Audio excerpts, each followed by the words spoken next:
So Steve Denny co-founded Innovative Business Advisors and serves as a managing member of the firm. Steve's been actively engaged in M&A activities in a wide variety of industries for the last 20 plus years and has developed specific products to assist owners in growing their profitability and enterprise value. His specialty is working with established private companies in the lower middle market with annual revenues between 1 and 50 million. Born and raised in California, Steve paid his own way through college, beginning at the University of North Carolina and culminating at High Point University. As a lifelong learner, yay, Steve has completed executive training with Six Sigma, Green Belt level, Xerox, PSS, Carras Negotiation, Miller Hyman, and several others. Today, he's recognized as a business and valuation expert in the hospitality industry. Steve has served in office as an elected member of the Board of Education and continues to serve his community.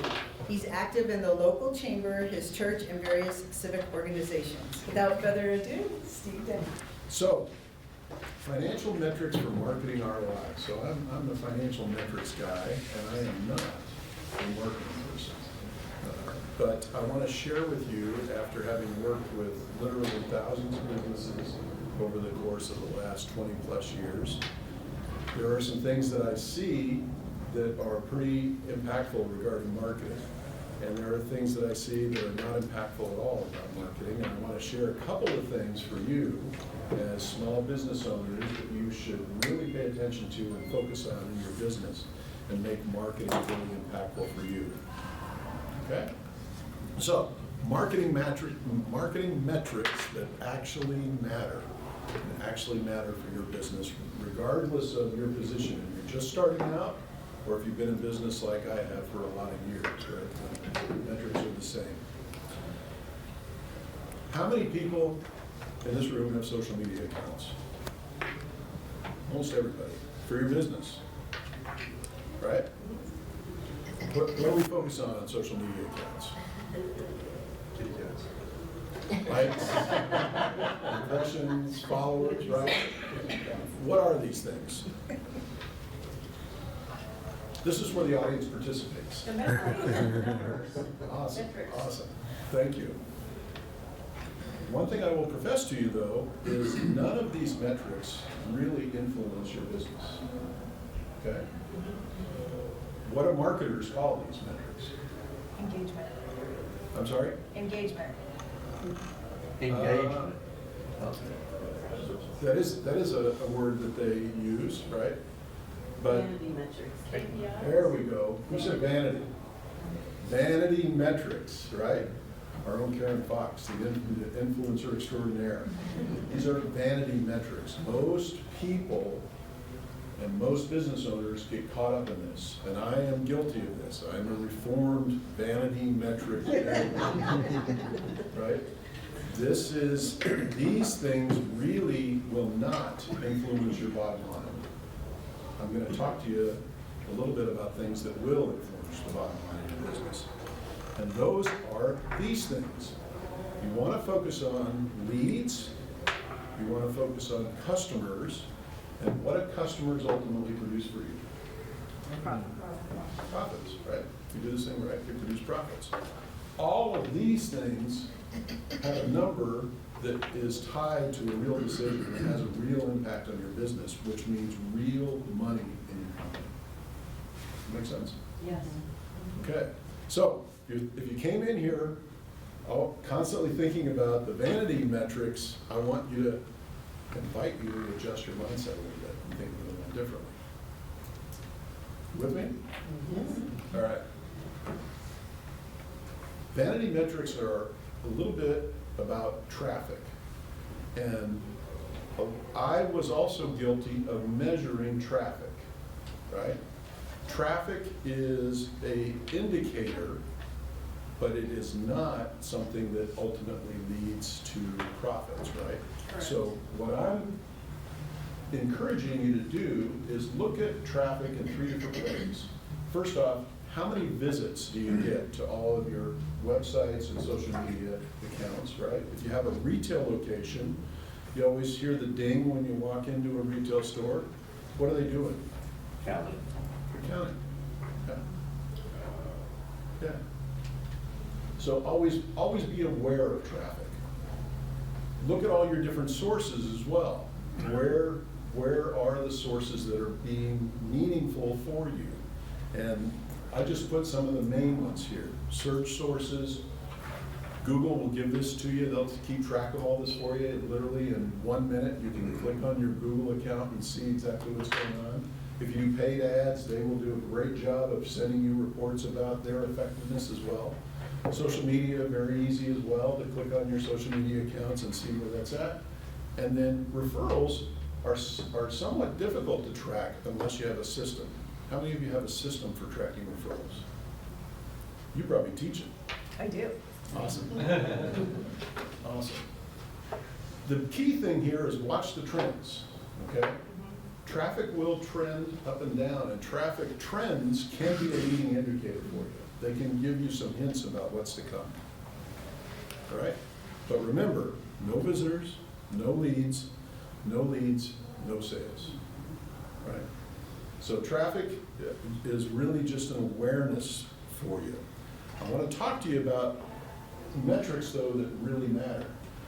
Most important thing is, now you're monitoring your traffic, but what should your traffic develop? Leads. Leads. What's a lead, Cynthia? It's a hot prospect, Okay, and how do hot prospects act? interested. Yeah. Yep. And they typically raise their hand too, right? Yes. And say, notice me some way. They might fill out a form, they might respond to some of the marketing message you've got out there, asking them to respond in a certain way, right? But this is where you see, is your marketing messages really resonating? So if you're throwing a lot of chum in the water and nobody's biting, you might want to change the chum, or maybe you're fishing in the wrong pond, right? This is where you see how your marketing message is effective. And again, a lead is somebody who calls you, fills out a form, maybe asks for a quote. What do leads become ultimately? Customers, hopefully. Hopefully. Great question. So what is that conversion process from lead to customer, Richard? It's you trying to find their need and fill it. Yeah, the needs analysis is a common thing, right? But every business should have some system that enables you to convert a customer to a lead.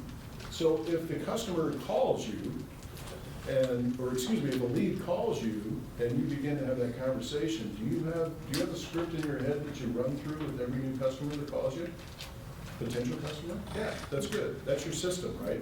And you can know how many of those leads will actually become customers. So this really tells you, does your system work, right? So remember, marketing material, is it effective? Is it creating leads for me? Now, I need to have a system to convert that lead to a customer. That make sense? Simple, right? So, what do you want to track? As I said before, be aware of traffic, track leads, track customers, right? Leads and customers are where you make money. And the metrics I want to invite you to use are these two core money metrics. CAC, has anybody ever heard of this before? I know you have, Jamie. You probably teach this as well, right? Customer acquisition cost. Does anybody advertise? Absolutely. Banks spend $1 zillion advertising, right? Does anybody blog? Does anybody have a book? Right. Does anybody have a YouTube channel? Yeah, right. Does anybody have a newsletter program? Yeah. So you have lots of ways of putting your marketing message out there in systems, right? How much does all of that cost you every month? Do you know? We just went through an audit in our company. I will tell you, I was blown away at how much money we spend on marketing and how much of it is ineffective. Shocking. If you sit down and take the time to add up Are you paying for LinkedIn Navigator, right? Are you paying for different social media plugins that profess to give you something? Are you paying for ads? Are you paying VAs to do some of your posting and things of that nature?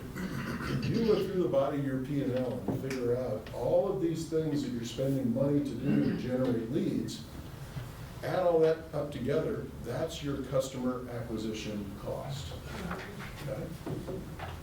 And if you're like us at Innovative Business Advisors, we spend tens of thousands of dollars a year on customer acquisition costs, right? Shocked me how much money we spend. I invite you to look at it as part of your budgeting process. It's nice to know your cost, but and I'm going to just give you a simple example here. You know, if you spend $1,000 in ads and you have 10 customers, what's your cost? Okay. If you spend $1,000 in ads and you get 20 leads, what's your cost? You don't know yet? You don't know yet. I love it. Just checking to see if you're aware. You don't have customers yet, you have leads, right? All right. Customer lifetime value. Who knows the lifetime value of their customers? Excellent, Aaron. I invite all of you to take a look at that. What is the lifetime value of your customers, okay? In our business, typically we have somewhere between 1 and 5 touches to a particular customer. If we're lucky, we run them through all 5, but we may just have 1. And we don't get to, most of our customers don't recur from time to time. We're fortunate though, we have a very high level of life value to our customers. So the key thing here is, you know, if you're generating $200 a year per customer and they're with you for 3 years as a regular recurring customer, the customer lifetime value would be $600, right? What do you notice between the CAC and the customer lifetime value? The aggregate numbers, difference between 100 and 600. Yeah, yeah, and it should be significant. There should be a very high multiple between your customer acquisition cost and your customer lifetime value. If not, your marketing is not very effective, right? That's what you gotta look at.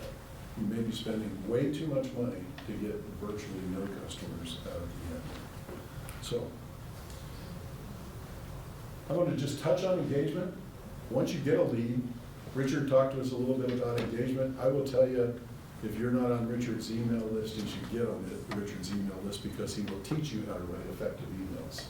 He's marvelous at it. He does a great job. And they're funny. Right? Fun to read every morning. Once a week, they're one of the emails that I look for in my inbox every week. And that's what your objective is if you're doing something like that, right? Create it in such a manner that your network is looking for your emails. Anybody want to volunteer what their open rate is? Yeah, Aaron? Up 35%. That's That's really very good. high. That's really good. Smallest. Anybody else? Friends and family? Around 25%. Yeah, that's really good as well. They say generally anything over 10% is really good, right? What about your click rate? Typically a fraction of that, isn't it? Yeah, right? Click is where it counts. And that's, again, if you've got good engagement, you can eventually create repeat business. So, I want to give you a couple of things from a monthly scorecard perspective. Track total leads for the month, right? Then track how many leads are converting to customers.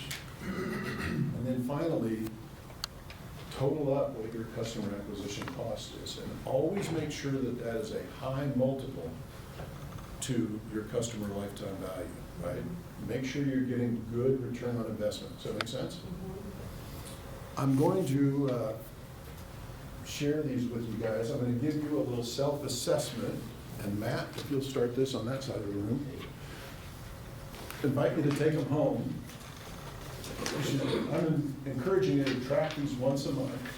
And I will tell you that if you do this, This will put you in the top 3% of business owners that I've met in the last 25 years. Very, very few business owners do this. But the ones that do are highly successful.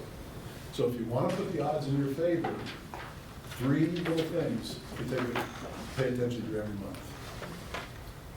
Measurement is how you buy back your wasted marketing dollars.